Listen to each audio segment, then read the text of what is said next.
Olá, boa noite, sejam todos bem-vindos à TVD News 581 Parabólica Digital, na noite desta segunda-feira e, claro, com o prazer e a honra de receber o doutor André Marsiglia, ele que é o advogado mais proeminente atualmente do Brasil e o único com a coragem de enfrentar ponto a ponto as declarações dos ministros do Supremo Tribunal Federal.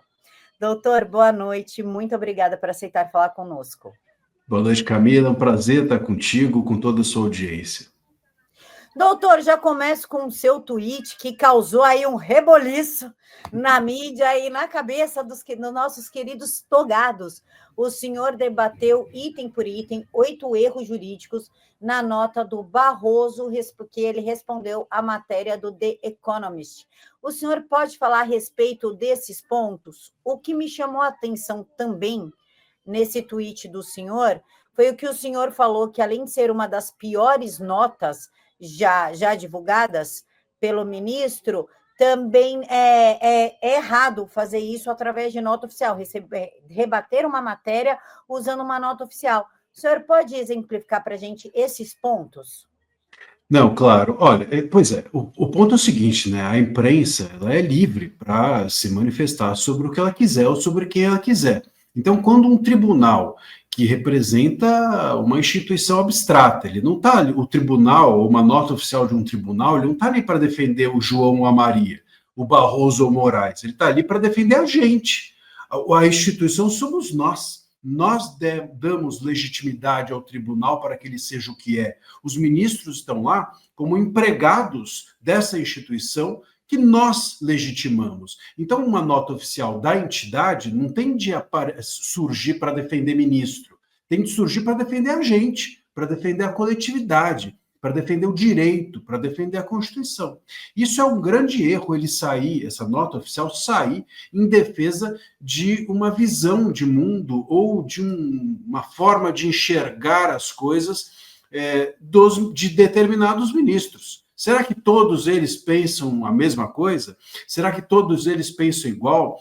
Parte dessa nota, ou alguns itens dessa nota, estão ali claramente, de forma explícita, defendendo alguns determinados ministros, como no caso o próprio Barroso, que é o presidente, e que isso é totalmente indigesto. Ele coloca a questão lá de que ele não disse nós acabamos com o bolsonarismo, né? Ou nós derrotamos o bolsonarismo, sendo que isso, inclusive, é uma inverdade. A gente tem isso gravado. Como é que ele pode dizer que ele não disse algo que está gravado? É grave, muito grave, uma nota oficial vir dessa forma. Nota oficial não serve para defender ministro, e nota oficial não serve para rebater a imprensa, como se fosse um contraponto à imprensa. Se o ministro não gostou da publicação, o ministro vai lá e escreve um artigo, peça para escrever um artigo do The Economist, ou peça um direito de resposta ao jornal, mas não use um instrumento público, que é a nota oficial, e que pertence a nós, e não a eles, para esse rebate. E, aliás, isso tende, inclusive, ser também lembrado, quando a The New Yorker fez uma matéria absolutamente passando pano para o ministro Moraes, aí ninguém falou nada. Aí não tem uma nota colocando no lugar as informações que também estavam erradas ali. Então, isso mostra que a utilização dessa nota, além dos erros conceituais, esses 8 que eu listei da própria nota, existe um erro da existência dela ser usada para rebater a imprensa e usada para defender ministro. Doutor, sobre a fala do Barroso, inclusive está aqui, ó, diz que nunca foi dito nós derrotamos o bolsonarismo, quem disse isso foram os eleitores. Frase dele gravada em 2/7, que inclusive antecedeu aquela história ridícula do aeroporto de Roma, que o Moraes criou para que a gente parasse de cobrar uma postura do Supremo a respeito do derrotamos o bolsonarismo do Barroso. Isso não seria enquadrado, então, na lei das fake news defendida pelo Moraes? Pois é. Aí vale lembrar que essa lei não existe, né? Mas fake news, a gente precisa aqui também dizer, fake news não é crime. Mas, segundo a própria cabeça deles, o ministro Barroso talvez devesse passar a integrar o inquérito das fake news do seu colega Moraes, se eles próprios fossem criteriosos. Mas sejamos nós aqui os criteriosos e vamos dizer que isso é indevido. assim como é indevido para todas as pessoas que estão dentro desses inquéritos das fake news, seria indevido para ele também. Mas eles acham que isso é crime, eles acham que as redes sociais são tóxicas, eles acham que as redes sociais são utilizadas para promover desinformação extremista. Bom, nesse caso, parece que eles próprios é que caíram na armadilha deles.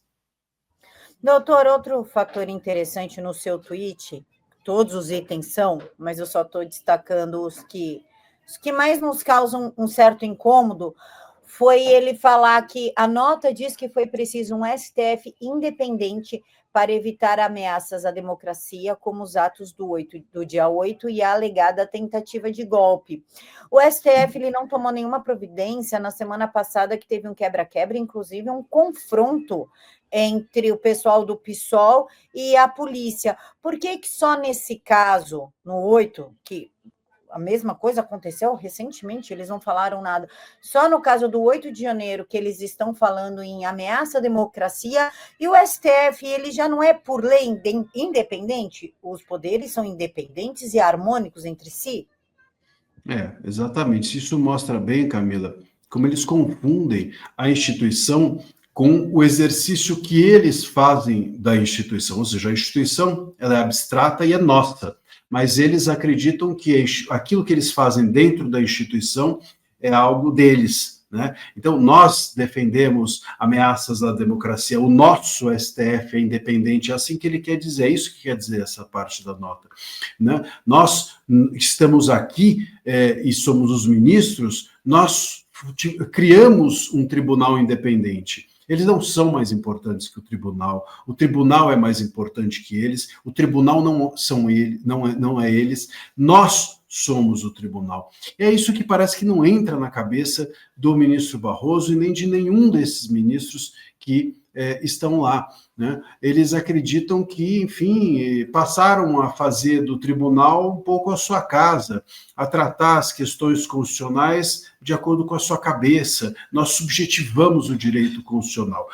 Você bem disse, qual é a diferença de ameaça à democracia de você invadir prédio público no dia 8 de você invadir prédio público sendo MST? Qual a diferença de você invadir prédio público no dia 8 ou você invadir prédio público como aconteceu em alguns confrontos que houve nas últimas semanas com certos índios que lá estavam e que também puseram fogo e etc, etc. Então, assim, ou a gente trata todo mundo igual, ou a gente tem um STF que não apenas não é independente, como não é também um tribunal, não é jurídico, é uma espécie de ente político anômalo que foi criado ali dentro dos três poderes. Isso é muito grave. O ministro Barroso expõe, talvez por falta de cuidado, ou talvez por falta mesmo de capacidade de construção política, porque eu sempre digo, o STF, muitos ali não são juízes de carreira, mas todos eles não são políticos de carreira, talvez o único seja o Dino. Eles não são políticos de carreira, então quando eles se metem a fazer política, fazem mal, fazem errado, e essa nota é uma nota política, não é uma nota jurídica. E, claro, o ministro Barroso coloca os pés pelas mãos e mostra toda a visão ideológica, toda a visão política, toda a forma de pensar do STF. E essa forma de pensar é uma forma muito pouco jurídica, muito política, de uma política ruim, de uma política mal feita, e que um pouco expõe, né, Camila, o estado de coisas que a gente tem hoje no país, que é um STF que mais atrapalha a justiça do que promove. Inclusive, doutor, o item 7 do senhor diz que todos os ministros já foram ofendidos pelo Bolsonaro e por isso não haveria como os afastar do julgamento de golpe. O que tem a ver uma coisa? Eu criticar alguém e ser julgada por... Onde é que liga a tentativa de golpe e as ofensas? Em que momento que isso tem uma relação jurídica? Nenhuma. Aliás, nesse caso, o ministro Barroso, nem tecnicamente, do ponto de vista jurídico, até nisso ele vai mal. Porque, veja, eu posso chegar e falar assim, eu posso ofender todo mundo, mas nem por isso alguém que foi ofendido por mim vai se sentir ofendido por mim ou vai se sentir na necessidade de revidar, né? Então, a questão aqui do Dino, do Moraes e do Zanin não é que eles foram ofendidos, é que eles reagiram a isso. Esse é o grande ponto, é por isso que eles devem ser impedidos, é por isso que eles são suspeitos. Não é porque o Bolsonaro falou deles, é porque eles revidaram. A gente tem aqui, no caso do Moraes, ele não tem nem conversa, ele é vítima, supostamente, dessa trama golpista aqui, entre aspas, né, foi dito que houve uma trama contra a vida dele. Como é que ele pode julgar um caso se eu tramar contra a vida dele? Isso não tem nem conversa. Isso é fora de propósito. Qualquer criança entende isso. Bom, agora, no caso do Dino e do Zanin, o ponto não é que Bolsonaro os ofendeu, é que Zanin e Dino atuaram em processos judiciais contra Bolsonaro. O Zanin atuou como advogado e o Dino processou ele mesmo. O Dino tem processos de crimes contra a honra contra o Bolsonaro hoje tramitando. Como é que essas pessoas podem se dizer isentas? Qual a chance, Camila, de haver isenção minha em relação a alguém que eu estou processando por ter me ofendido? Então, o ponto aqui não é o Bolsonaro ter falado desse ou daquele, é essas pessoas terem reagido, essas especificamente, essas duas, e o Moraes ser vítima. A gente não está aqui, portanto, dizendo que todo mundo deve ser impedido ou suspeito, mas esses três que reagiram, que estão reagindo, que falaram do Bolsonaro, o Dino chegou a falar, compará-lo com um demônio, uma coisa assim, agora não me recordo exatamente o termo, mas enfim, são pessoas, portanto, que se colocaram de uma forma totalmente diferente dos demais ministros. E o Barroso, ele faz que não entende isso ou não entende, o que é pior. Eu não sei se é pior um ministro que não entende juridicamente qual é a questão ou que finge que não entende. O que será pior? Eu acho que o pior é a gente ter esse ativismo político dentro do Supremo, que já não dá nem mais para saber, doutor, quem é político e quem é ministro nessa história. Inclusive, doutor, por falar em aberração, o senhor também comentou sobre a decisão do Moraes sobre o Felipe G. Martins, que está sendo julgado e preso por algo que ele nunca fez na vida, que foi sair do Brasil, o que por si só já é muito bizarro. Por que ele... Se você me permite, antes da gente entrar até nisso, se você puder botar para baixo o último item, eu acho que é o mais grave, que é na outra postagem. Dos ministros. Dos ministros, e que é o item 8, né? Aqui. Porque olha só, a nota, né? Eu até nesse trecho eu reproduzo a nota. Se você botar para baixo, você vai ver, não esse primeiro print, o segundo. Não, o de baixo. Aí. Olha só, olha como ele termina a nota. O enfoque dado na matéria corresponde mais à narrativa dos que tentaram o golpe. Olha só, a narrativa dos que tentaram o golpe. Nós temos hoje, dentro do STF, um julgamento que vai acontecer ainda de 34 denunciados acusados de tentar dar um golpe de Estado. Nós temos não é o ministro Barroso, é uma nota do STF dizendo que houve uma tentativa de golpe. Como é que um tribunal afirma que houve uma tentativa de golpe e pode ser isento para julgar se houve ou não golpe? Então aqui é uma antecipação da sentença. O que essa nota diz com isso é que a sentença está dada.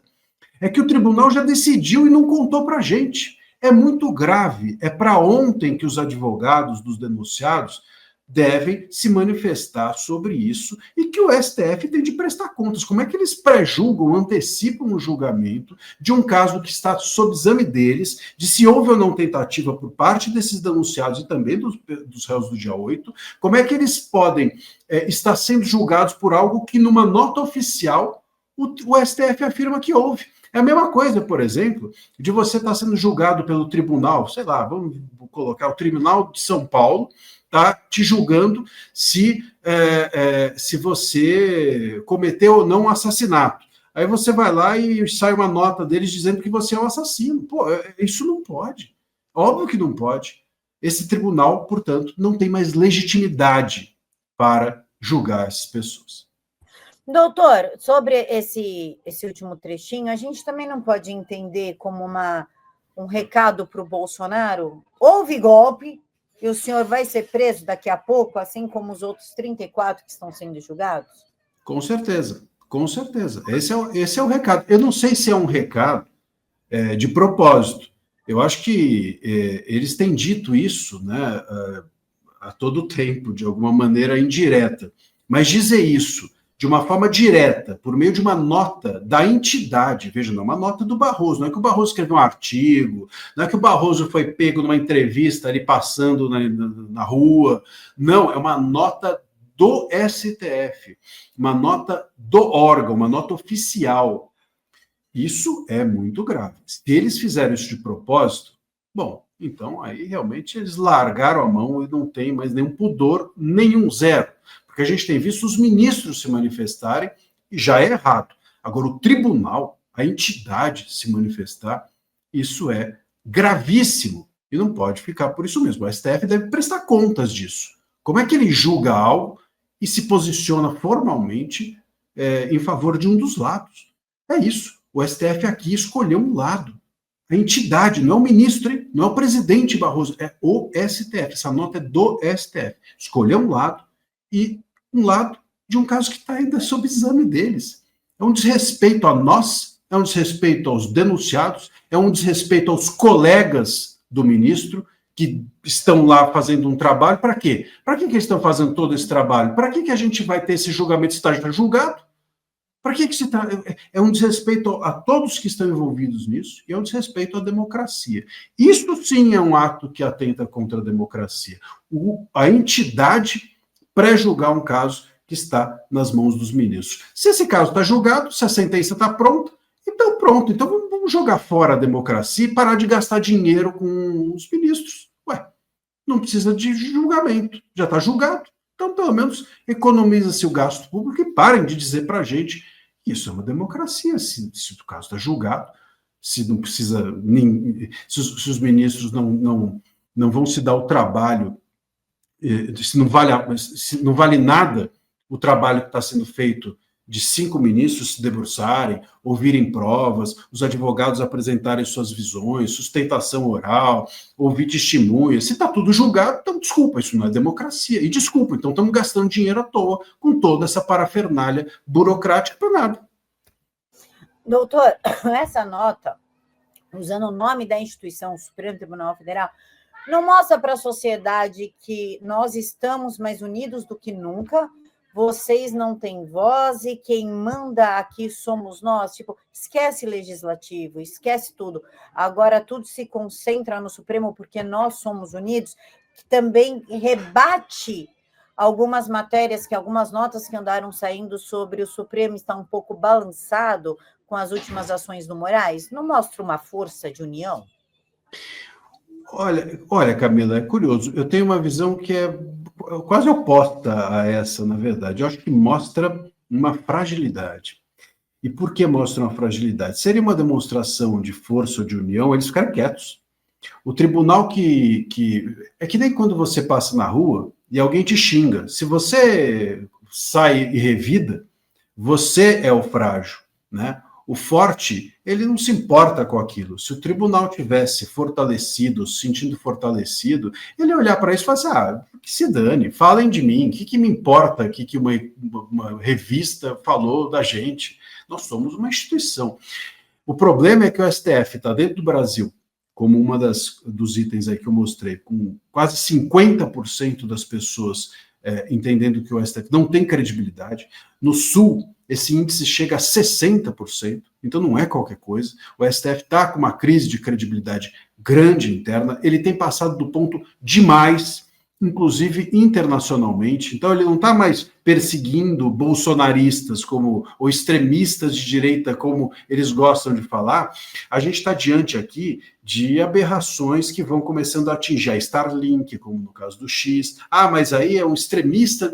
Bom, mas e o governo da Espanha, que é de esquerda? Qual é o extremismo no caso da extradição? Então, o governo da Espanha foi atingido, é um governo de esquerda. Onde está o extremismo de direita que eles tanto falam nesse caso? A gente tem a mesma coisa em relação enfim, a diversos outras questões que vão internacionalmente tornando o STF exposto. Mesmo nessa questão que a gente teve agora, né, da Odebrecht, lá no Peru, né, que a ex-primeira-dama do Peru recebeu aqui asilo político do Lula, isso aconteceu aqui no Brasil, a gente tem conforto, o governo se sentiu confortável de dar esse asilo, porque o STF destruiu com a Lava Jato. É isso que aconteceu. Anulou tudo, todas as decisões da Lava Jato, pessoas que já tinham confessado, pessoas que já tinham entregado dinheiro, devolvido dinheiro público para o erário. Essas pessoas todas viraram, de réus, passaram a ser pessoas completamente, hoje que estão aí sendo influenciadores, lá no Rio de Janeiro, a gente tem visto o Cabral fazer isso.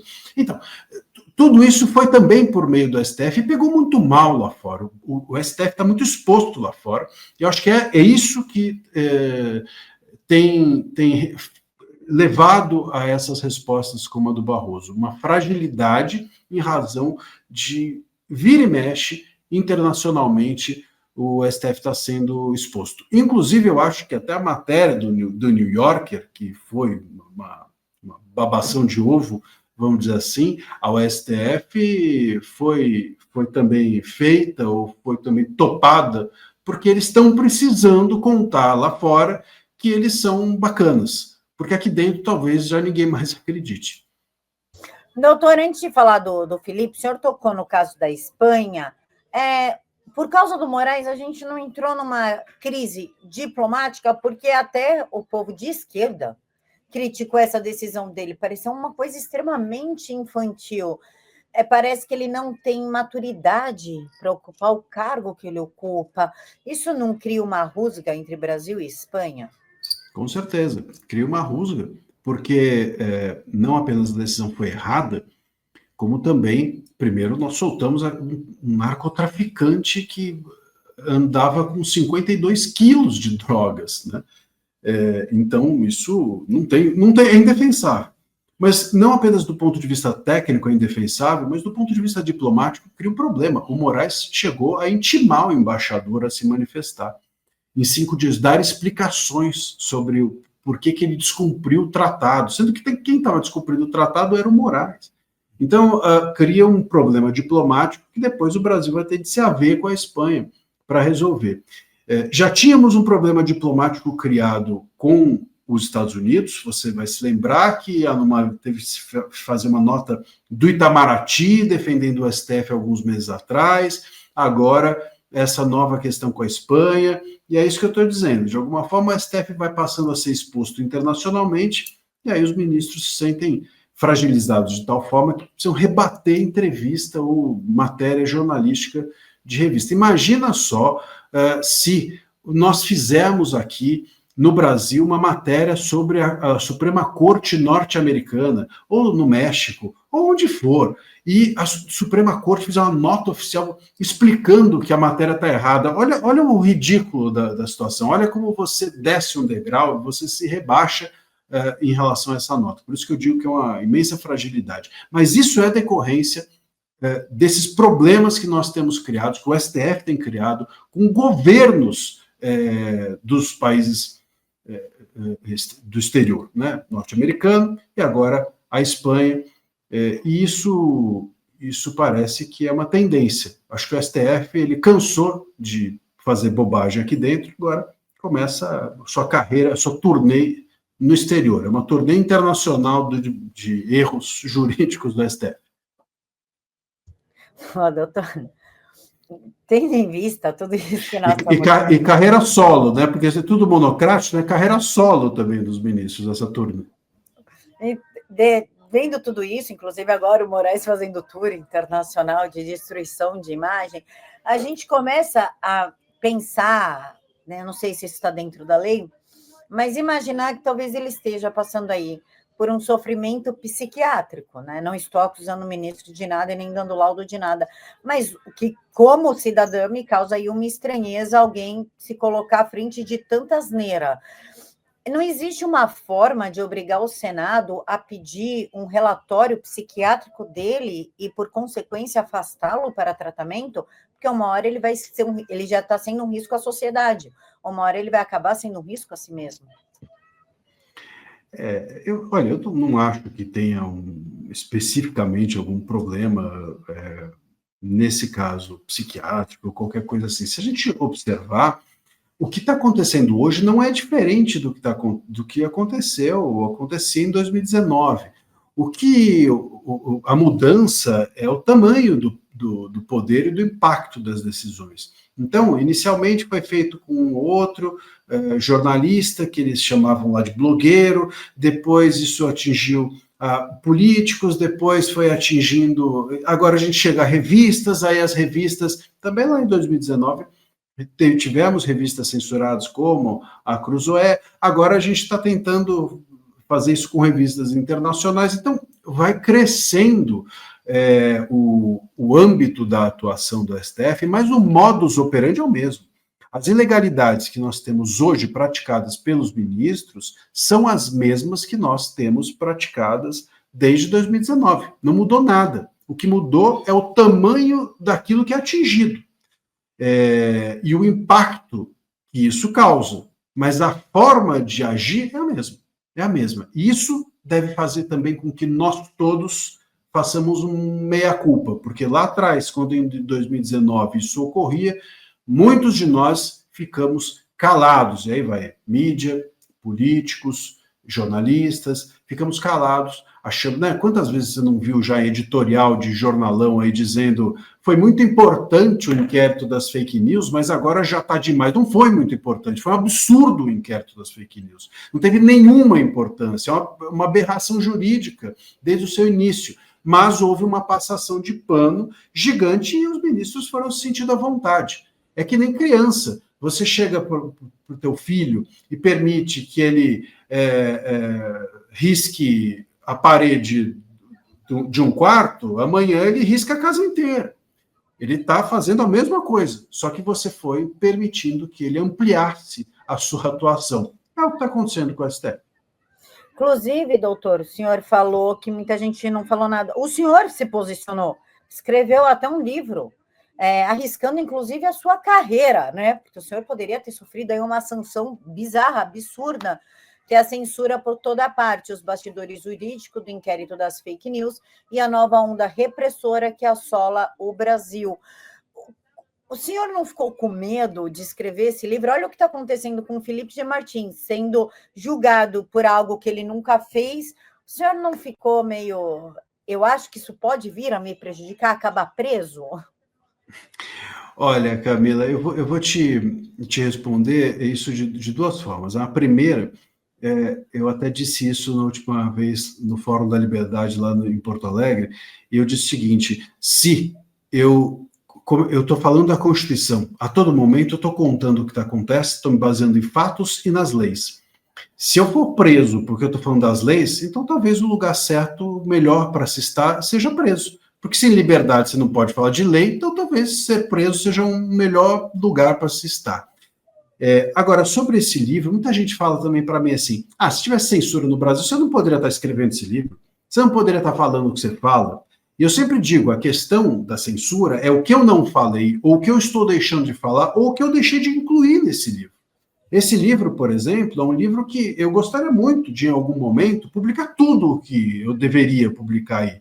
Eu gostaria muito de contar detalhes, alguns detalhes que eu não posso contar. Eu gostaria muito de colocar todos os documentos que eu tenho sobre o caso, sobretudo esse caso dos inquéritos das fake news, a que eu tive acesso, mas são documentos sigilosos. Se eu publicar, eles vão dizer que eu violei o sigilo. Então, a gente precisa... Até muita gente fala assim, o livro tem 124 páginas, uma coisa assim. Eu falo assim, é um livro curto, poxa, a gente lê rápido, é gostoso de ler, mas é muito curto. Eu gostaria que ele tivesse 300 páginas. Quem sabe um dia eu faça uma edição em que tudo o que eu gostaria de colocar esteja lá. Então, a censura... ela não tem a ver com o que você faz, ela tem a ver com o que você não faz, com o que você deixa de fazer por receio ou por estar impedido de fazê-lo. Né? Então, a gente vai tentando tomar esses cuidados para poder continuar fazendo. Né? Medo a gente tem, claro, todos nós temos, mas eu sempre digo que políticos, jornalistas e advogados não têm direito à liberdade de expressão, têm dever à liberdade de expressão. Desde que seja de esquerda também, né, doutor? A última liberdade de expressão minha me rendeu uma busca e apreensão. Pois é. Infelizmente tem isso, né? A gente acaba pagando com alguns sacrifícios. Mas sabe, Camila, vale a pena, porque a gente precisa fazer isso, né? Se a gente não fizer, as coisas vão sempre piorando. Inclusive, doutor, o senhor falou em liberdade de expressão e no que a gente deixa de falar e não naquilo que a gente fala, o que é sobre viver numa ditadura. O Toffoli, se não me engano, 2020 ou 2021, ele se colocou como editor-geral da nação e ainda falou que, por conta da internet, o território do Supremo é o Brasil inteiro. Como a gente pode analisar essa fala dele, né, dentro do contexto de 2020, mas hoje? Isso foi um recado do tipo, a coisa vai piorar muito e vocês não vão ter para quem recorrer? Foi um recado, mais do que um recado, né? Foi um aviso, e esse aviso se fez real. Os inquéritos das fake news, quando eles começam com base no regimento interno do STF, nessa interpretação. O regimento interno dizia isso. Porque, assim, o regimento interno, ele mais ou menos dizia que se uma cadeira, vamos lá, uma cadeira do Supremo quebra, faz sim, ou alguém rouba uma caneta da mesa do ministro, faz sentido você ir na delegacia de polícia do bairro? Claro que não. Faz sentido eles próprios resolverem internamente aquilo, até por uma questão de sigilo e etc, etc. Só que aí eles começaram a entender que tudo que eles liam dentro dos celulares deles, dentro do Supremo, aconteceu também lá dentro e eles que tinham que resolver ou podiam resolver. E aí tudo o que acontece nas redes virou assunto do Supremo. Todos que se manifestavam nas redes se tornaram alvo do Supremo e com isso eles controlaram o debate público e político do país. Isso aconteceu em 2019. De lá para cá, só piorou. Mas isso já também existia de forma integral ali em 2019. O inquérito das fake news começa assim. E, aliás, começa com uma fake news que não era fake news, que é justamente o caso Cruzoé. Acusaram lá da capa ser uma fake news, depois foram ver a verdade. Até hoje, no entanto, a revista está dentro dos inquéritos. Até hoje, o seu fundador, Mário Sabino, está dentro dos inquéritos. Por qual razão? Não se sabe, porque também, desde lá, ninguém tem acesso aos autos. Eu sei bem, eu estou em inquérito também. Eu jamais saberei. Jamais entenderei o que eu fiz. Por falar não entender o que aconteceu, doutor, o Felipe G. Martins. O senhor coloca, analisei a nova decisão de Moraes sobre o comparecimento de Felipe Martins a seu julgamento, e é juridicamente errada e lamentável. O Felipe ele vai ter que aparecer na internet, não tem como, porque esse julgamento é televisionado.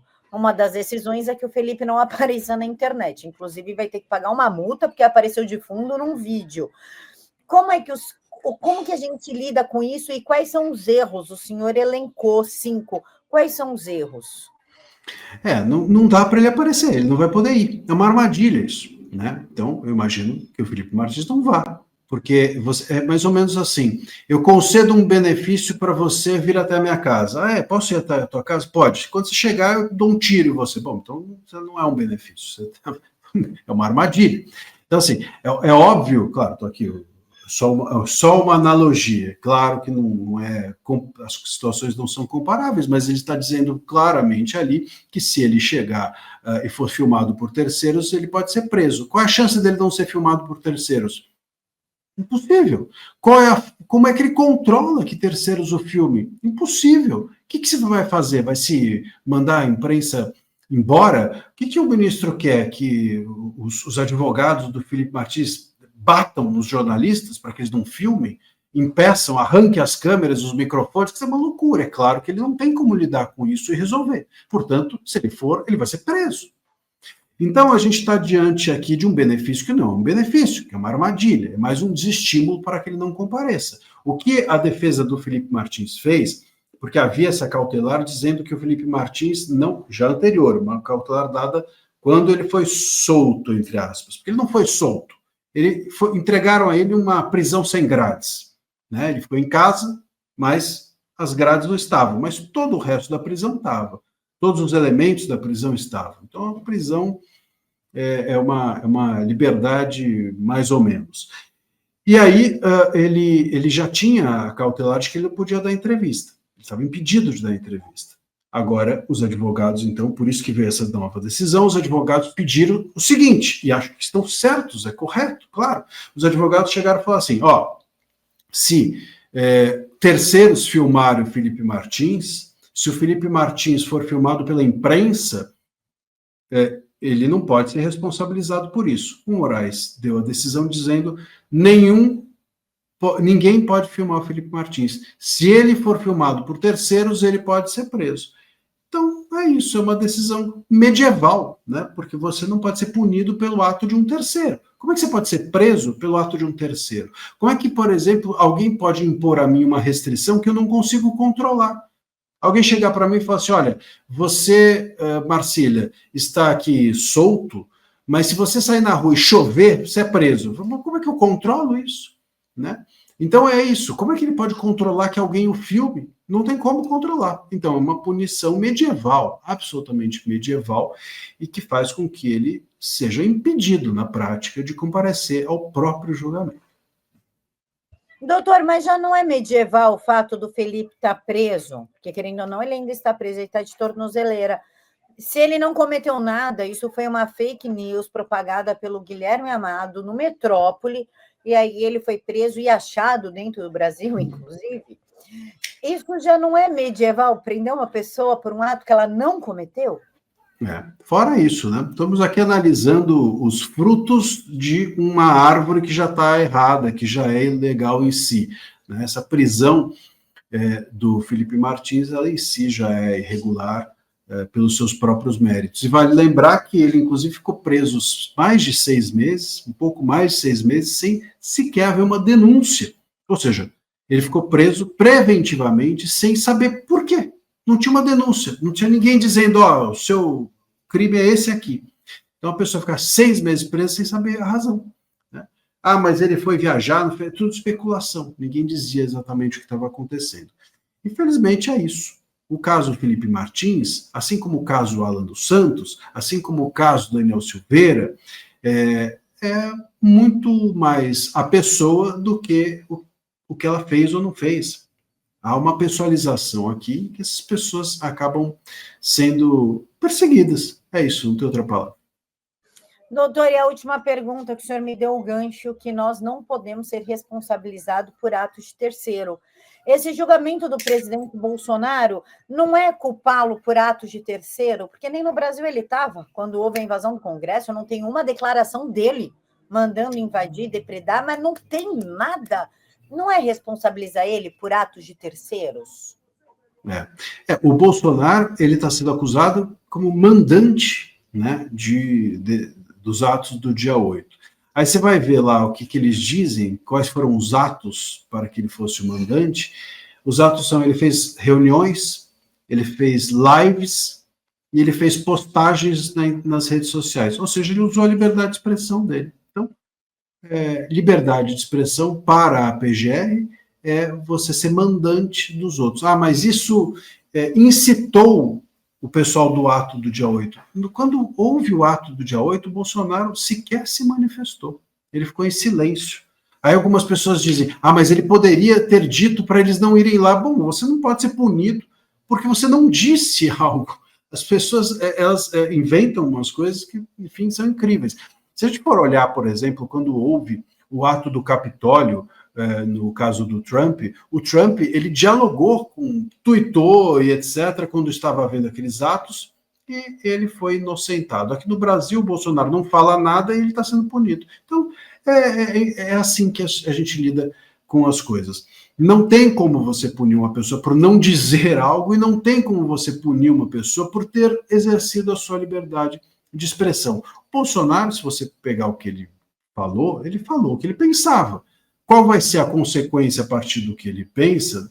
Isso não está na capacidade dele resolver. Como você bem disse, não pode ser punido por ato terceiro, nesse caso. Então, se ele diz, eu acho que as eleições são assim ou são assado, bom, ponto. Se alguém a partir disso faz um ato, é a pessoa que fez o ato que tem que ser punida. Senão a gente está aqui conversando, como nós estamos agora, alguém ouve o que a gente está dizendo, resolve tomar uma atitude impensada e delituosa, e a gente vai ser responsabilizado? Não, não tem a menor condição, não é assim que a lei trata. Você não pode punir uma pessoa por falar algo que pensa.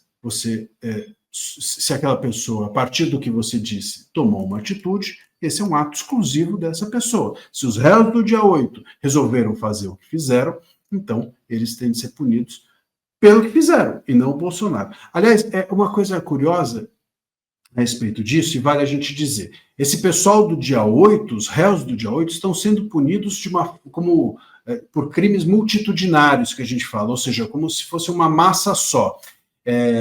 Esse crime no Brasil, ele é visto como decorrente de uma desorganização, né? Então, vamos lá, pensa um estádio de futebol, está todo mundo junto e, de repente, sei lá, acontece qualquer coisa que ninguém sabe muito bem o que é, e um se junta com o outro, daqui a pouco está todo mundo se batendo, e etc. Isso é um crime multitudinário. Ninguém sabe como começou, como terminou. E por isso, nesse caso, o ministro Moraes justifica que as condutas não precisam ser individualizadas, porque é um crime de massa. O problema é que o crime de massa no Brasil, esse multitudinário, tem por natureza a desorganização, ou seja, a massa se forma ela se faz e se desfaz sem que haja uma prévia organização. Bom, então, isso vai contra exatamente você pensar que essas pessoas foram mandadas por alguém. Se a conduta não pode ser individualizada porque era uma massa, você não pode entender, então, portanto, que essas pessoas estavam ali com alguém mandando. Se as pessoas estavam ali com alguém mandando, é porque a massa não era massa.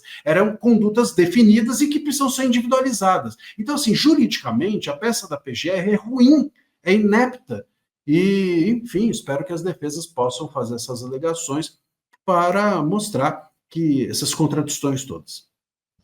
Doutor, só a gente já vai finalizar, eu sei que o senhor tem horário e tudo, mas só por amor à argumentação, digamos assim. Essas pessoas que pressionam o Bolsonaro, falando, porque ele não falou nada, porque ele podia ter dito alguma coisa. Se ele dissesse alguma coisa naquela época, obrigatoriamente não o colocaria como o líder dos acampamentos. Exato. E também o responsável pelo quebra-quebra ocorrido em Brasília dias antes do 8 de janeiro? Claro, com certeza.